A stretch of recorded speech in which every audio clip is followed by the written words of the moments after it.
Huzzah! Here I am. That was good, wasn't it? Isn't that's the best version of Rule Britannia I've ever found on YouTube. Absolutely mint that, innit? Welcome to the BBC Spews Live. How are you? It's the 29th of March. Huzzah. Not much to huzzah about these days, is there? Because the nation is in absolute ruins. You would have thought they were scraping the bottom of the barrel in Middlesbrough, but after my last trip a week before last, they've gone right through the barrel. Oh, they've gone right through. They've dug straight through into the turf beneath. The barrel has no bottom. And the creatures that infest the underworld are now rampaging through the barrel. It's still, you're after laugh, don't you? Like I said, it's like that class intro to Red Dwarf when he's like, humanity's extinct, we're a billion light years from Earth, fucking blah, blah, blah. He's like, still, you're after laugh. You do, don't you? What else can you possibly do? I know I need a shave. I told you, my missus doesn't let me have a beard. She refuses to give me a kiss when I've got a beard, and she's not back until like Wednesday. So I'm keeping it for a bit. It'll be a nice change. Who else is in? Who are the important people with green names? A Green's in, now then. Stu, how you doing? Danny Ashton, now then. Mark Dryden, all right. And Scruffy Matney gives me a semi. Well, yeah, your eyes aren't painted on, son, are they? Your eyes aren't painted on. Right, shall we talk about the collection of absolute lunacy that's infesting the world these days? We can start with this one, can't we? Britain praised for tackling Amsterdam knife attack suspect. As I told you, right, this is never going to end. It's never going to end. Dan Brookello from Brazil. I didn't think any Brazilians watched, other than Janino, of course, but he's biased. He's got a soft spot for Borough lads. I didn't think that Amsterdam had any Northern European people in it. So it's funny how they dug a Britain up to deal with the knife attack suspect. Just like when them American lads stopped the lunatic on the train as well.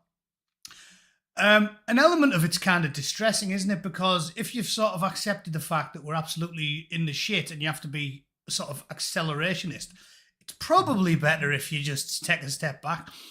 My idea of community service has been completely decimated by the last 10 years. Like, I've got no interest anymore. I told you, that story about, do you remember when the coppers, when there was two little fat police women, or as I like to call them these days, a good synonym for the police is roller lesbians, because most of them are wheelchair-bound women. They don't. My mate Richie, who's one of the toughest, strongest, most stoic, intellectual gentlemen I know, one of my best pals in the court, he tried out for the Met when he first left the court, and they wouldn't have him. They were like, what, 6'3" nerves of steel, physically fit, run a mile in 5 minutes? No, we don't want you. No, we don't want you. We want a little pot-bellied dwarf to police the streets. So, leave them to it. Leave them to it. Honestly, my civic duty died with the New World Order. It's gone. Now, if I saw two little fat police women wrestling with a big machete-wielding Jamaican, I think I'd just titter from the pub window. I wouldn't go out and put myself in harm's way. I would for like a random bloke. If I seen a ginger bin man getting accosted by a yardie with a machete, even though my midriff's slightly larger than these days, I haven't forgot the techniques. I'd flick flack through the door and then round out his lips off. But if it was a copper, I'd just do the Nelson laugh. I'd point and go, ha ha. Like, if you want me to police the streets, I won't pay for it. Do you remember the story? In fact, I like this when I start rambling because I remember old stuff because, I read the papers every day. I wonder if I can Google it. It was police chief said public needs to get involved. Or basically the officers will stop helping.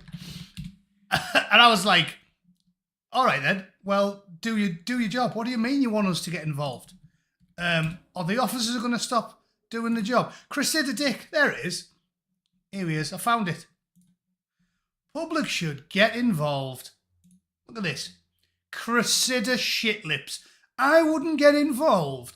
If Cressida's house was on fire I wouldn't, and I was stood next to a hose. I wouldn't be willing to break a single bead of sweat on my head to help her, because these people are the enemy, right? This is what I keep telling you lot. You've got to be careful when you're online.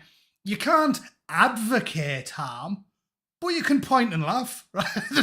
There's nothing illegal about pointing and laughing. If Cressida's house was on fire, yeah, I wouldn't light the fire and I wouldn't encourage people to do it, but I'd sit in the pub nearby and go, ha ha, because you are my eternal foe, Cressida, and everybody like you. So suck on it. And the public need to get involved, do they? Do they? How much are you paying us? If some little fat dwarf with a gammy leg is getting paid 58 grand a year for policing the streets, the shit-strewn streets of London, and I'm getting paid zero, I'm a tourist, why should I help them? Why? Civic duty. Like I've talked about how if you pay your taxes, you're basically helping ruin the world. Well, if you help a copper in this day and age, maybe you're helping the wrong person. Maybe if you help the copper, you're helping to lock up a bloke who, is just worried about his children at school. Maybe you shouldn't get involved. Like when you're 18, right? True story. Mate of mine, John Witt, I've told a few stories about John because he loves a ruck. We used to call him the Justice Avenger because it was any excuse to have a bit of chew. Basically, because he liked folding people up. He used to look for excuses to do it. He'd never be like the bully. But what he'd do is he'd desperately seek out in any sort of societal unfairness so he could involve himself. Not because he's a particularly moral person, but because he enjoys the glory of violence. So, we were at a cafe when we were snowboarding, and two blokes were having a go at a gay fella. So he went over there and he's like, all right, I like sucking blokes off. Who wants to make something of it? Not because he's actually a practicing homosexual, but because he wanted an excuse to throw some people about, especially Frenchmen. So that's understandable. Anyway, I'm on earlier than advertised. Why have the clocks gone back or something? Is that what the crack is? Oh shit, yeah, maybe. So maybe I wasn't late after all, and I was flapping about the time, and the time's not changed. Let me have a look. What's the UK time at the minute? Holy shit, it is 7 p.m. So look at that. I was panicking and sending out tweets and putting stuff on my YouTube. And because the clocks went back, the time was right all along. Normally it's 8 hours. It's 8 hours. So, there you go. Clocks go back. All right, so I was flapping about nothing. So there you go. All right, I was early. I was inadvertently early for a change. A nice one. The angry Asian comes up before you were on search. Now we are so fooled. Well, as long as you don't mistake me for the angry Asian that bounced on 378 blokes shit lockers in Manchester, I'm not too bothered about that. Do you remember that? Even the UK's most prolific homosexual sex offender is foreign. That's how you couldn't make this stuff up, can you? Do you remember that? I'm sure. All right, I'm rambling. I'll Google another one. Do you remember? He was from Thailand or something. Let me have a look. Manchester. The reason I remember the bloke is because I definitely went to that club he used to live next to in Manchester. So, as far as I'm aware, Reynard Singer might have been in me. You never know. If it was a particularly dicey Friday or Saturday night in Manchester when I was 26, you never know. Reynard might have plunged into my cinnamon ring. Although, hopefully I'm a bit too old for him, aren't I? I think when that was happening, I was probably I guess I was in my 30s or something. So I think I dodged a bullet there. Whew. But if I was drinking in Manchester about that time, I think I'd have been in trouble because I'm the type of bloke who drinks 15 pints and has no idea where he is. So maybe I'd have had a ring piece like the top end of a welly. Fortunately, yeah, I'm not suffering from Raynaud syndrome. So there's another example. There's another example of the rich tapestry that we've imported to the UK. Right, we've got knife attacks, exploding buses and trains, all these awful things, Southport, Borough Market, London Bridge, 7-7, Emily Jones, and then the cherry on top, one of the world's most prolific homosexual diddlers. So it's you can't make it up, can you? That's a story not enough people talk about, is it? They don't remember that. We get so sidetracked with the likes of Southport and 7-7 and stuff like that that we forget that we even imported a bloke who made George Michael look reserved. If George Michael and Elton John saw Reynard Singer's phone, they'd be like, Christ on a bike, there's no need for that, Reynard. Settle down, son. He's a man-eater. Yeah. So, that's the cherry on top, that, Reynard Singer. Brilliant. This story, if you don't remember it, I'm going to read it because you might have forgot about this. Do you remember 2018? It says, Cressida Dick told LBC that people filming such attacks was awful and they should help instead. I think I want to live in a society, and I think I do live in a society, where people are active citizens. People stand up and say, that's not right. Don't do that. And on occasion, if they feel able, get involved and do something physical. Yeah, chi is easy. Chi is easy. You know what? We used to have a society like that, Cressida, and then you and the low-life career slime buckets who steal my taxes to fund your grotesque, perverse lifestyles, you ruined the country that used to do that. In the 1980s, nobody would ever not get involved. Do you remember on that Fight Club film where he's squirting people with a hose and he's like, oh, you'd actually be surprised how hard it is to get into a fight? I've told loads of Americans, if you were to walk through my hometown in the borough and squirted people with a hose pipe, every single person you did it to would instantly headbutt you. Like, they were moved to violence. And that's what they used to do in the 80s. There's no way that a mugger or a purse snatcher would have done something in 1988 in Middlesbrough and every single boozer wouldn't have emptied to chase down and kick 10 bells of shite out of the bloke that did it. But in this day and age, no. You've killed society. I mean, it was all part of the plan, because a divided society can't come up with a cohesive plan, can't stick together, can't stand against the tyrants. So that's why they did it. That's why they divided society. But you can't have your cake and eat it. You can't divide society to make people compliant and easily led and do as they're told. But then when it suits roller lesbians, suddenly have them all suddenly in lockstep, like the Spartans at Thermopylae. Can you? Again, these maniacs always want to have it both ways. When it suits them, like turning on a key in a car ignition, turn on the patriotism. Drag us down every chance you get, day in, day out.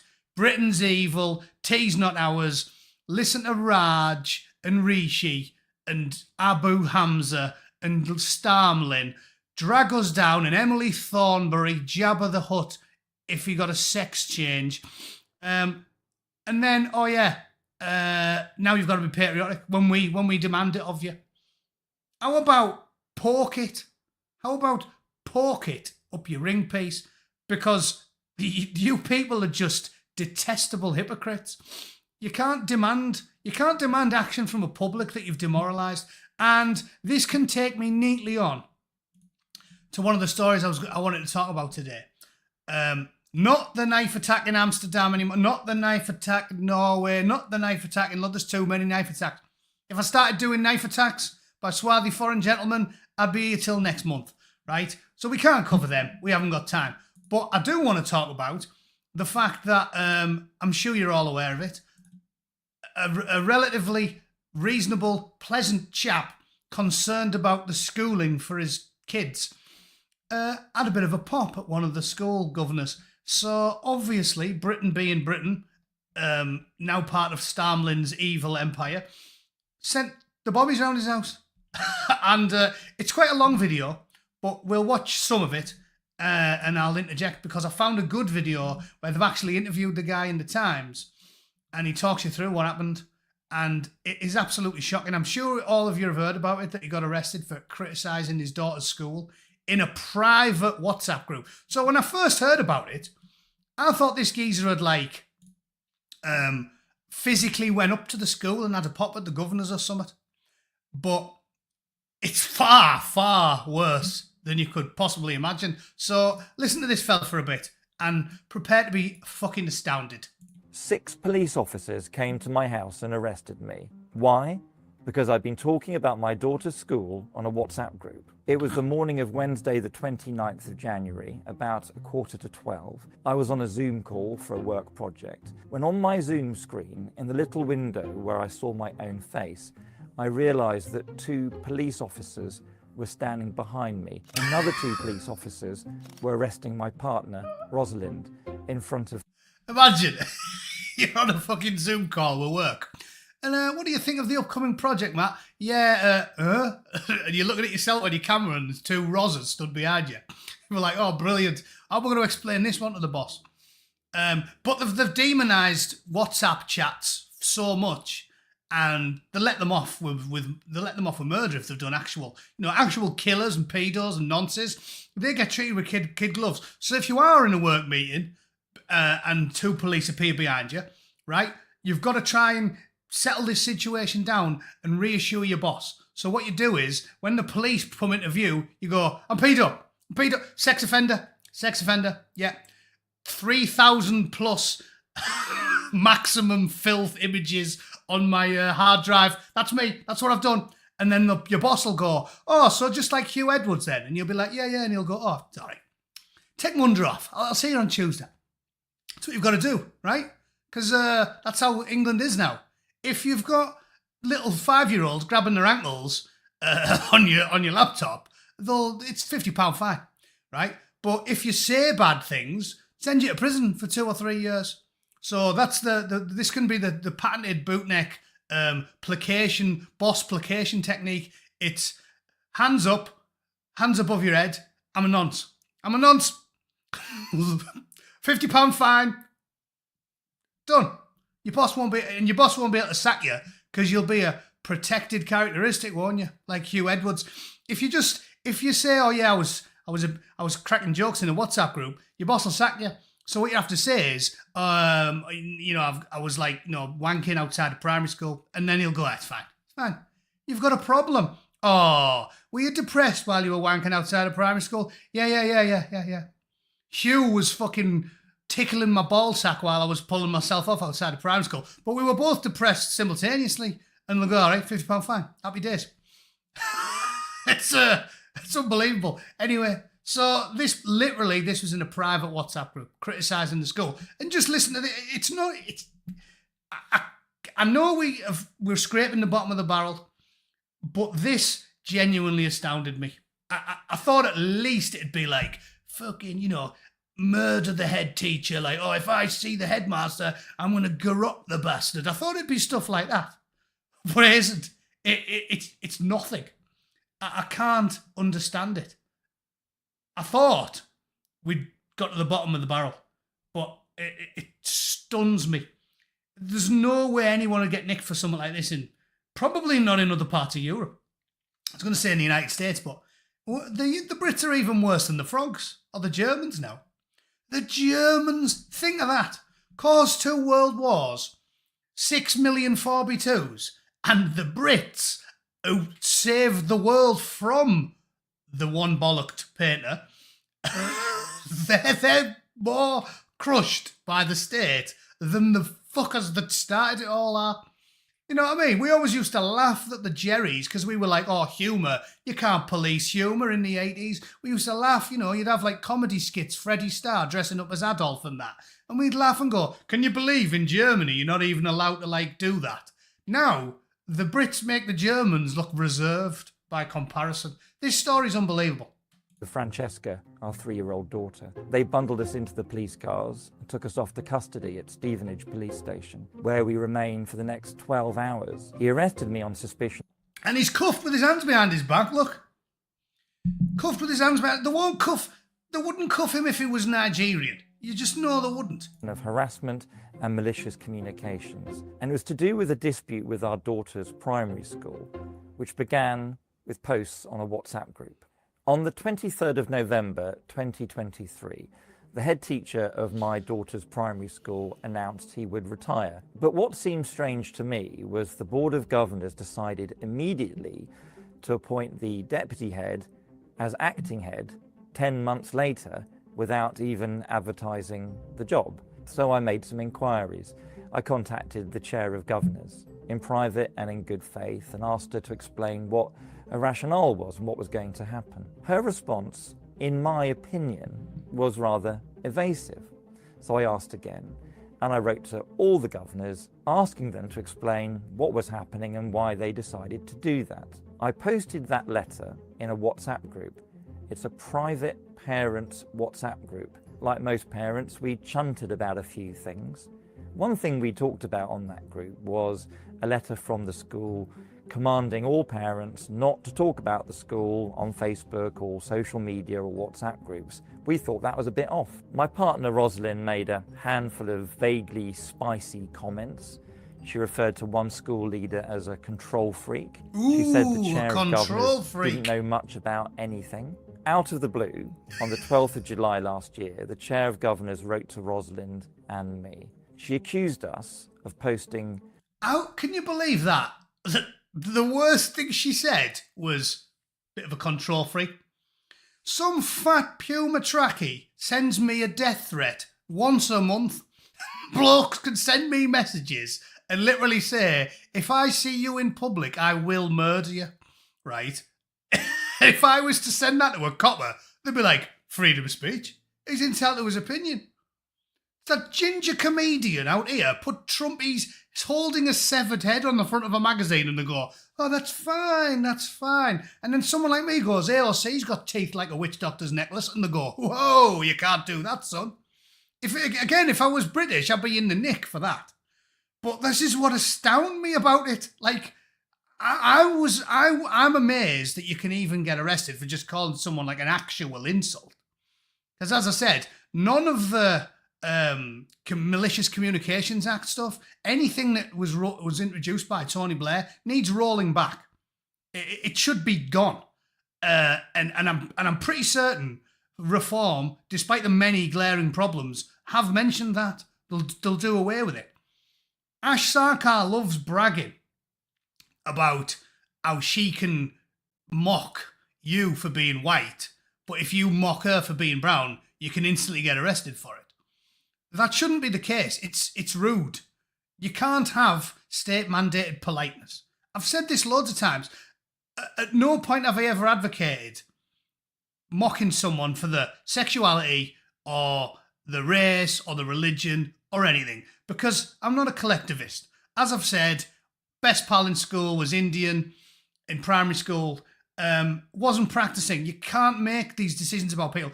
You can be slightly prejudiced and think they're far more likely to be a certain way, but you can't just paint with such broad brushes because it's inherently unfair. So the idea that you can have a law whereby if you're a little bit rude, you can arrest someone is ludicrous. And it would have been ludicrous right through up until about 2005.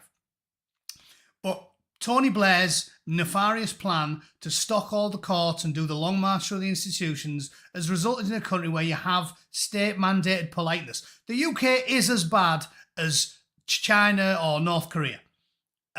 It's worse than Russia. More people have been arrested for social media posts in the UK than have been arrested in Russia. So anybody who thinks this is hyperbolic hasn't done the reading and doesn't know the numbers. But that is absolutely staggering. Like, the stuff I've said about people is far, far worse. So this just proves that the legal system isn't blind, because I've said way worse than doesn't know what they're doing. I've called Keir Starmer an oxygen thief. I've called Michael Gove pob-looking, geggy, chinless wonder. I've pointed out that Diane Abacus is as thick as shit and eats mayonnaise straight out the jar with a fucking dessert spoon, the silly fat twat. I'm personally offended that I pay for that creature's every meal. Every double-decker that fatty's folded into a fucking face has been paid for by me. I've said loads of shit like that. And it's perfectly reasonable. You cannot legislate being rude. It's essentially what it is, right? And I've told you lot, be clever enough to play the game. Don't do any protected characteristics. So don't do like race, religion. You don't need to. Personal insults are much better. Much, much more offensive, right? Everyone knows it. So don't fall into that game. If you see someone like Diane Abacus in the street, don't mock her for her protected characteristics. Just call her a big fat sack of rats, because that's what she is. And I'm entitled to my opinion, because that's what I think. Right? You've gotta be very careful how you word these things. But ignoring all of that advice, literally all she did was say, oh yeah, these people are fucking idiots. And they nicked them. So it just shows you're living in a police state. It was the same with Jamie Michael, the bootneck who got arrested for criticising the Welsh councillor. He didn't say anything that was illegal. Not even remotely close. But because he had a pop at that Duffy, she got him nicked.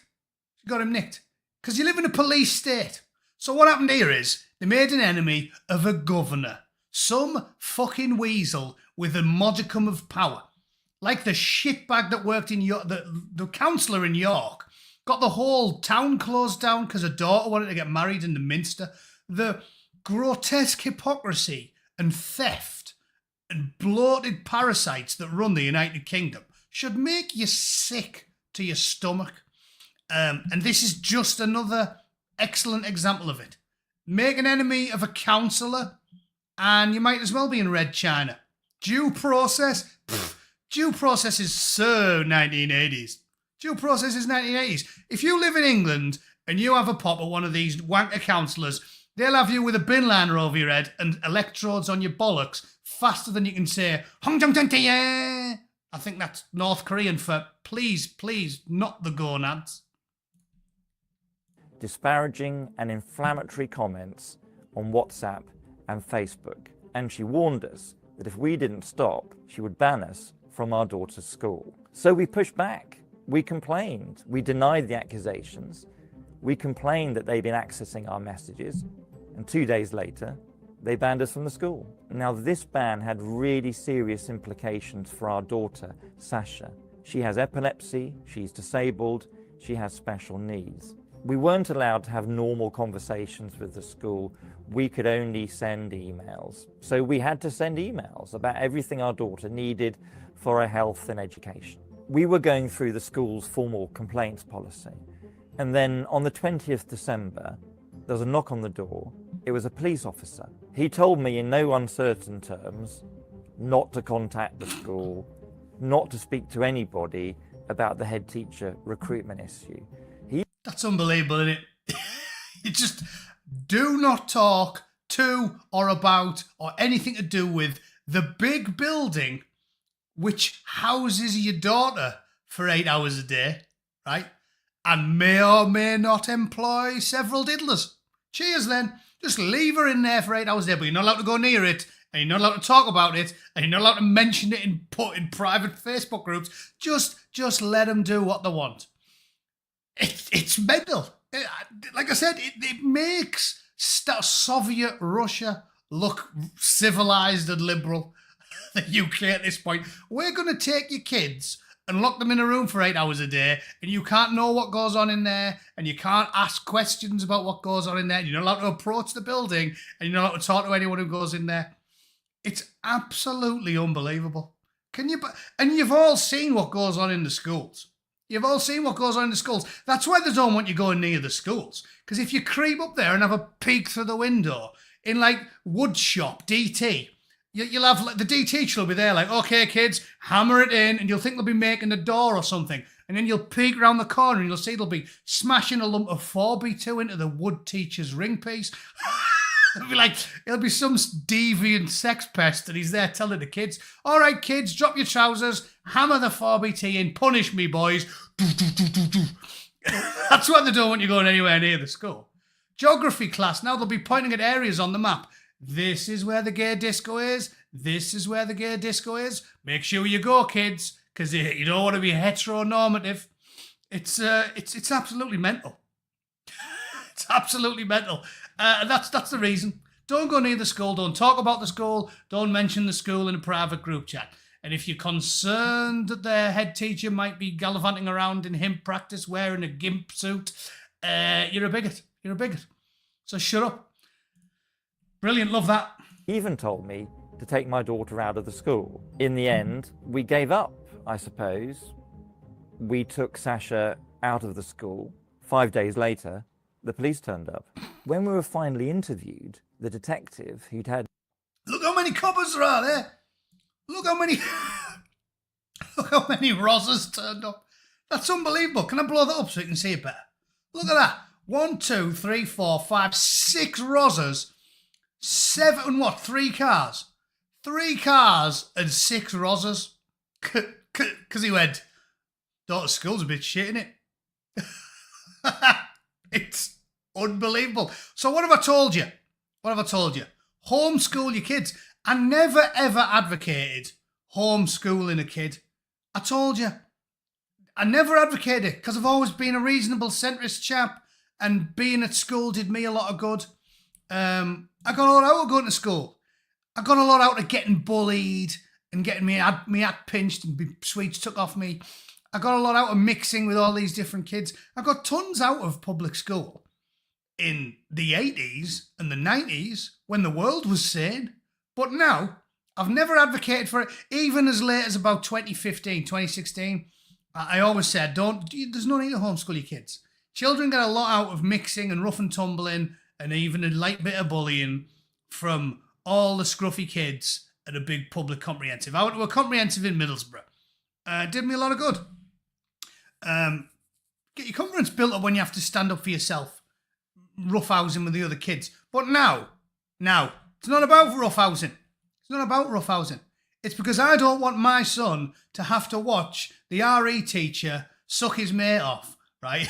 That's why I now advocate homeschooling. I don't want my kids to learn history that is fiction. Fiction. The greatest work of fiction since the Book of Mormon. Sending your kids into a public school class now. It's unbelievable.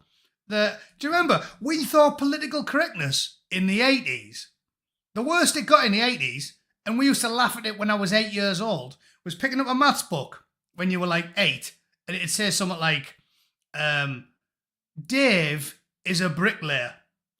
No, it would be like, Sarah is a bricklayer. Dave is a ballerina. Sarah gives 12 bricks to Dave, and he already had 3 bricks. How many bricks has he got? Like, that was the extent of political correctness in 1988. And now it's like, Tommy has give his granddad 3 rim jobs. Bobby has give his Uncle Tony 12 rim jobs. How many rim jobs have been performed by the children? So, don't send them to public schools. It's unbelievable. Unbelievable.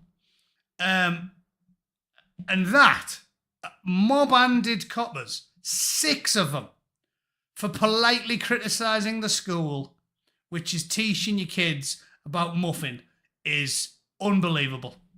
Detective who'd had no previous involvement with the case, he turned out not to have any evidence of those alleged crimes. He had no documents, he had no first-hand accounts. He just had a vague statement from the acting head teacher at the school. It was Kafka-esque. It was surreal. It was bizarre. It was horrific. Eventually, we were put on police bail and discharged at midnight. We got a £75 cab back to our house in Borehamwood. About 2 or 3 days later, a kind of PTSD began to kick in. I mean, did that really happen? Even now, 2 months later, when I see a police car go by somewhere near our house, I shudder. Well, that's bollocks. But fair play to him. He's obviously going to try and get a big lawsuit in. And fair play to him. In this day and age, people lie about it to get money. Obviously, the fact that we've been sorely led by scumbag, lying, thieving, oxygen thief, verminous, parasitic, worse than a mosquito or a tick or a leech, MPs for the last 40 years. Doesn't give me PTSD. When I see an MP, I don't go, huh. I just go, lower than a rattlesnake's ballsack. Honestly, told you, the things they did to my hometown, I've took it personally. After walking through Middlesbrough week before last, I've took it personally. My hatred for them it knows no bounds. It's boundless. Like I said on my last video, that woman who's like, oh, I don't want to hate. Fuck that. I hate that pink or lefty bollocks. What do you mean I don't want to hate? Can you imagine if someone killed the nearest and dearest? Can you imagine being such a wet lettuce that you go on telly and go, I don't want to hate? It's pathetic. It's because they're trying to indoctrinate you to be neutered. And that's what I said to her. If she's watching, love, I've got enough hatred for us both. Sugar tits. Don't worry. Pile it on me. I will shoulder the burden of your hatred.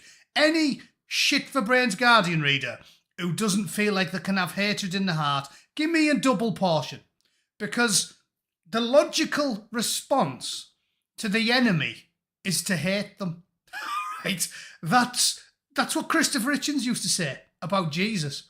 He was like, Jesus was an admirable man because he had the patience of a god. They believe he was a god. It makes sense because when someone offers you slaps you on the left cheek, offer them your right, is ridiculous to a man like me. I'm not a believer in this cult, so I don't think that's a good thing. I think if someone slaps me on the left cheek, I should headbutt him and then kick him in the head 5 or 6 times and then move down to the body, and I don't want to kill anyone, and then hold him, duct tape him to the wall until the authorities arrive, like on Bottom, put him on the ceiling, give him pigeon pellets until the police arrive, because if you offer him your right, well, then he goes upstairs and sees the kids. And that's what these people are like. Oh, a jihadi murders your children. Oh, I don't want to hate. If someone slaps you on the left cheek, offer them your right. Yeah, well, then you get a knife in the eye and then they nip upstairs to see the wife and kids. We don't need more tolerance. We're at war. We need more fucking hatred. It's what we need. I reserve the right to hate murderers. I've said it loads of times. Don't tell me I have to hate my enemies. If you want to do that, G-boo, you do it, son.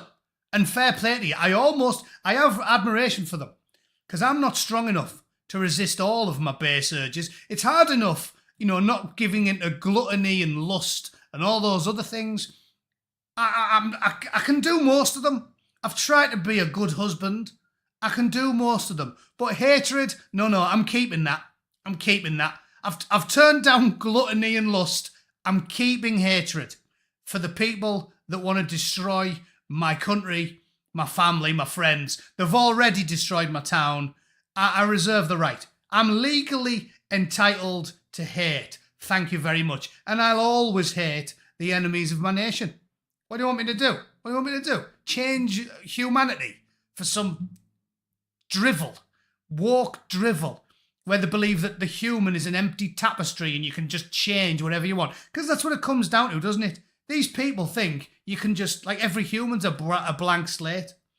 You don't really like tits. Society told you like tits. Try a bit of cock. I don't want to. Who says that? Oh, yeah, you don't know till you've tried it. Well, I don't need to try it, right? I've never ate a cricket and I've never noshed a bloke off. I'm happy to be ignorant, okay? The human isn't a blank slate. Hatred for your enemies is perfectly normal. And when I had a perfectly good town with a perfectly good community in the 1980s and the 1990s, and you've wrecked it, well, then I reserve the right to hate you. I'm allowed. Sucks to be you. But by the way, you should practice the blank slate because that's your ideology. So Keir Starmer, that probably explains why he's piping blokes as well as his wife, right? Because he's an adherent of the blank slate ideology, but I'm not. I think I'm wired a certain way. So, yeah, fuck off. The bearded one gave me £2. Thanks very much. Rupert Lowe, he is a working class. It is tragedy what's happened with reform. I think I'll talk about that briefly anyway. And Joe, if you're skint, what you giving me money for, love? Please keep it to yourself. YouTubers do all right. Plus, I work for a living. You keep your money if you're skint, love. Let's discuss reform briefly, right? So I'll find a quick story about it and we'll talk about it, because I feel like this is going to be an hard argument to have, and I reckon a lot of people who follow me will disagree strongly. So I want to talk about it. Paz even, I'm a big fan of Paz. I'm sure Simon, Sideways, and Rotten Politics, and loads of other people I like and follow will disagree with me on this issue, because ultimately, because Farage is a wet blanket and doesn't seem to be interested in really grasping the nettle and deporting as many people as need deporting, everybody's turned against him.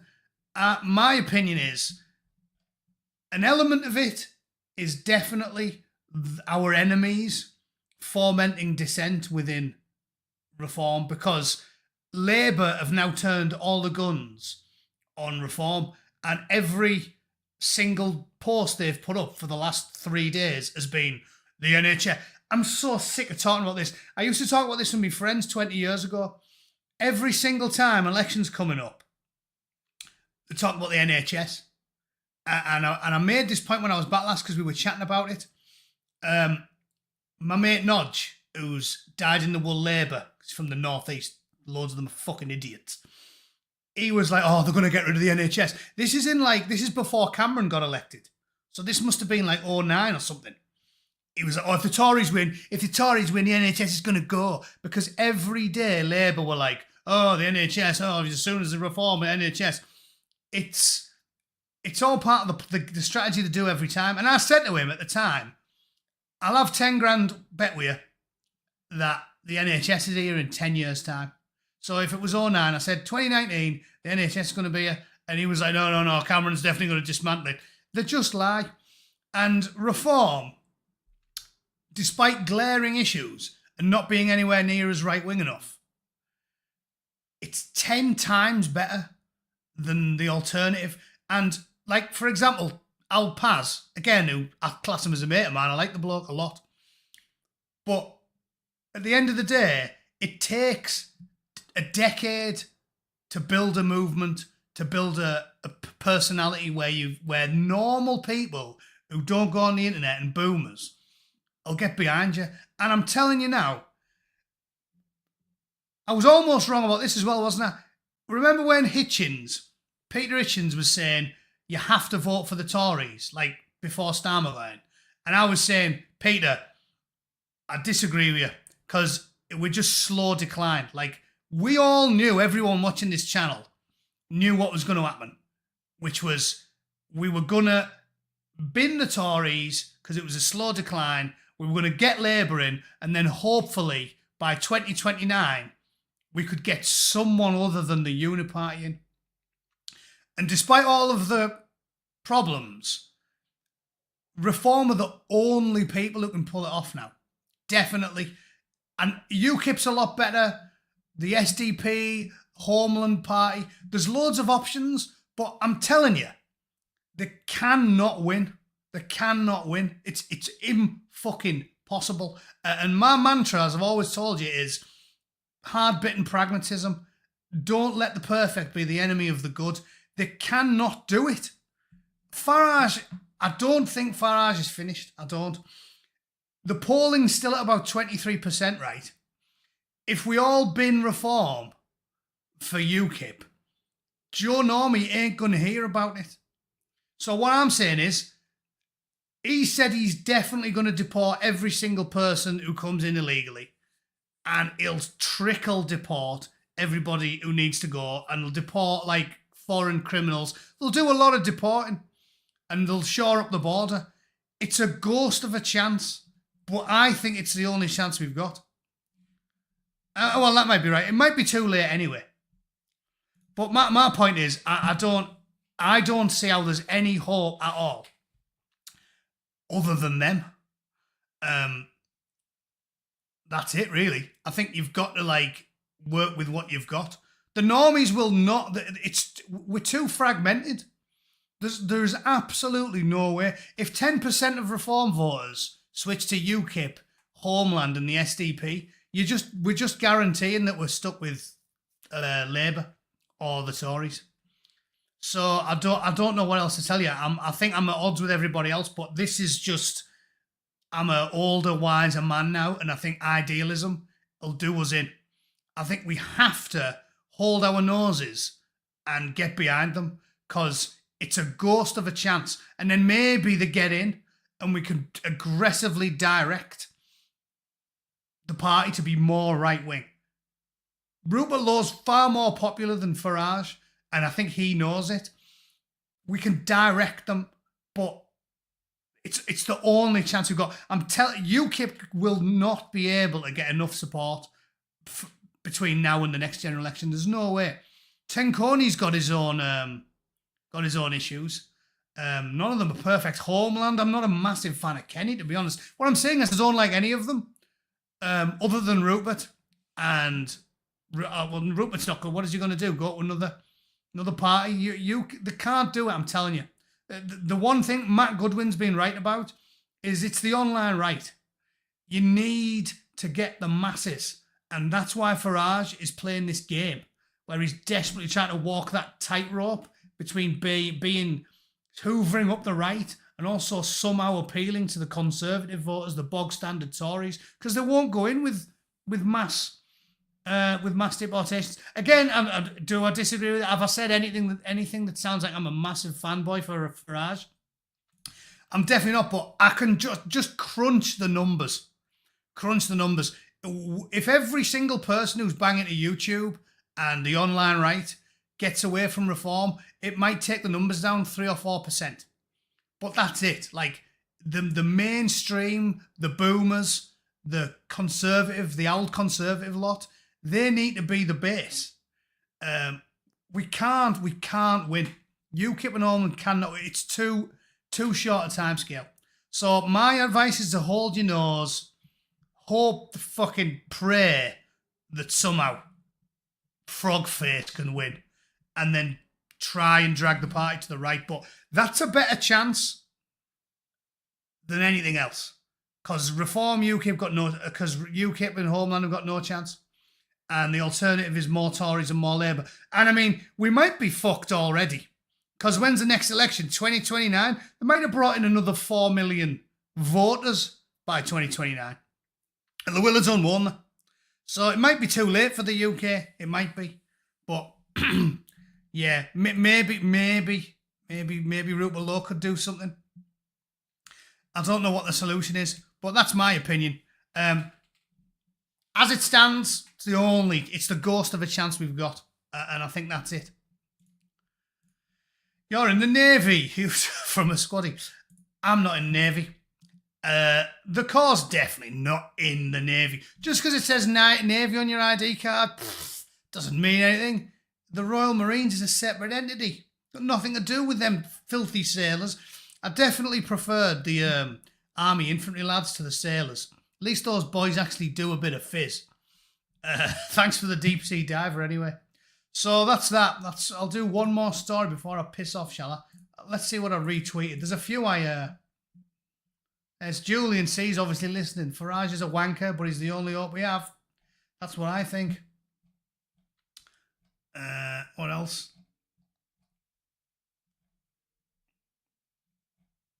Did you see that one? That's a Borough story. Well, Stockton. Did you see that one? Let's cover that before I leave. Just to stoke the old rage boner up before I bugger off for the weekend. Early release prisoner killed man when let out. Really? You do surprise me. Yeah, and you know why we had to let him out? To make room for people that put stickers on lampposts. It says, let me blow it up a bit. A man convicted over a fatal knife attack had been let out of prison the same day as part of the government's early release scheme. There's one sentence I really want to draw your attention to here. Lewis Bell, 26, was stabbed to death in a dispute over drugs on the 19th of September in Stockton-on-Tees. Liam Matthews, now 26, was found guilty of manslaughter, had been released from HMP Home House that morning. He was convicted at Teesside Crown Court alongside Ashton White and Sean McLeod, who was found guilty of murder. A Ministry of Justice spokesman vowed to investigate his case fully. Blah, blah, blah, blah, blah, blah, blah, vow, thoughts and prayers, suck my stump. But this is the best bit. The government said they'd been left with no choice but to introduce an emergency early release programme. Yeah. So a young man is dead as a result. Oh, sorry, I forgot to share that screen with you. Hang on. Yeah. So there it is. The government had been left with no choice but to introduce an emergency release programme. So a young man's dead, a young father, because the government, there's a lad who's dead, dad of one, Lewis Bell, killed in September.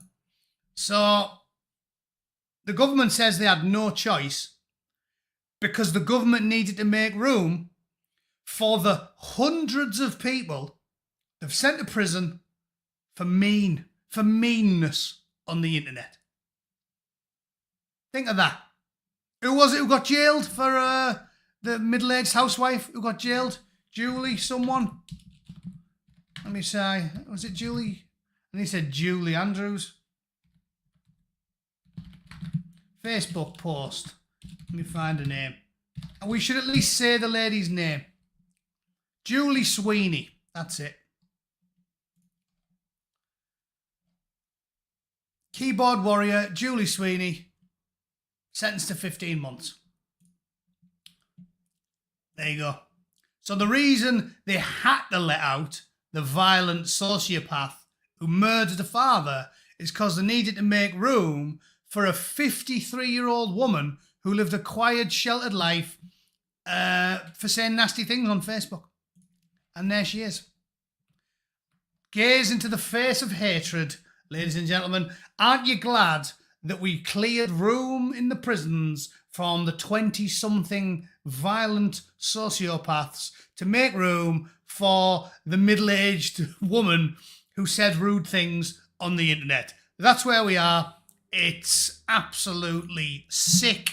And now there's a kid without a parent. And yes, rest in peace, Peter Lynch. Do a channel poll, Reform, or you. I don't know how to do a poll on here. I don't know if you can when you're on StreamYard. I suppose I could put one up on Twitter. Yeah, I will do. But, well, again, I don't really need to, because I think at this point, it's probably going to be about 50-50. 50% of people probably think it's a good idea to bin them, and 50% of them are with me and like, yeah, you're going to be pragmatic about these things. I'm pretty certain, just from reading the comments, I know that's the opinion. I'm just giving you my 2 cents. So yeah, unlucky. Louise is in jail, Peter's dead, and this 26-year-old dad of one is also dead. They're killing native British people in droves on purpose, and they don't care because it's all part of their evil plan. All right, let's call it there. I'm going to go to the gym and do something useful in my day because I had to go to work this morning. As usual, thanks to everyone for tuning in. I am back in business. I'll make sure I start posting content regularly. Now I'm back in the land of the free. And as I said, you just got to keep laughing, haven't you? I hope you got some entertainment from that 56-minute rant. You keep stiff upper lip, sense of humour and adversity. It's all we've got left. But you can handle a lot. If Solzhenitsyn could keep his sense of humour after 10 years in a gulag, I think we can in our open-air prison. All right. Thanks for tuning in, everyone. I'll see you all very soon. Toodle pip. Cheers.